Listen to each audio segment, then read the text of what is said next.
Hey guys, we're not defined by our mistakes. We've all made mistakes, right? And some of us have made many, many mistakes, some that we really can't think about. Maybe you've even made the mistakes today, large ones, small ones, maybe just have character weaknesses and things about us that we just don't like, or things that we know other people don't like, or mistakes you've made in a certain area of your life and you don't want to take that second step again because of previous mistakes.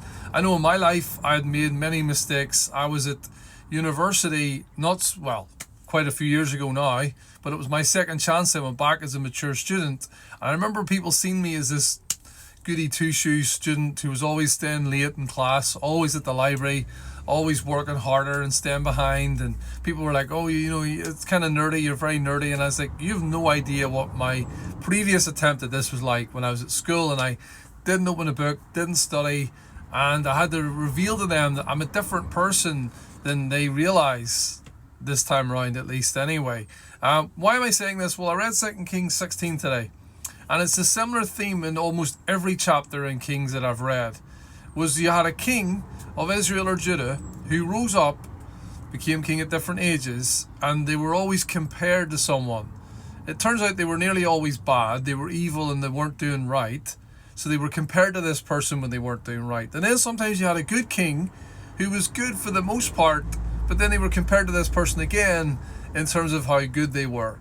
And that person was David. In every single chapter, it was the same story almost. 2 Kings 16 today talks about Ahaz. Ahaz was 20 years old and became king, and he reigned 16 years in Jerusalem.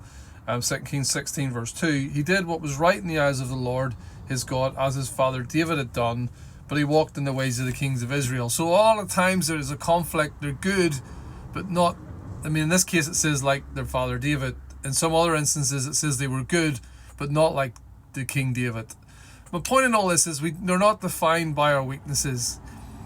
These kings kept being compared to David. David was the gold standard king. This was the man that they all wanted to be like in God's eyes. God's seen this King David as the epitome of the right way to live, because he sought God, and God waxes lyrical about him in Kings, you could say. But we know about King David. This guy was anything but perfect. I hope I never do things that were as significantly evil as him, but I know that I do evil and have done. But he went after a woman that wasn't his, and then had her husband killed in battle, deliberately so, and was responsible for the death of this man. Ended up, his new wife, who was the woman he stole, essentially became pregnant, and it's a whole mess. Didn't necessarily look after his kids so well, and then they ended up being a bit of a disaster as well. But we know this about David, we read this about David, but now we see the way God sees David. He's the gold standard. What am I saying? We make mistakes, we fall short, we do things wrong, we have a bad day, we have a bad week, bad month, bad year, several bad years. Here's the exciting thing: they don't need to define our lives. Those terrible years of David, those terrible sinful moments, did not define who he was in God's eyes. It's really how we live. This was a man who sought God with all his heart, strove to do the right thing. Even when he had bad moments, terrible moments, he kept trying to do the right thing down the line.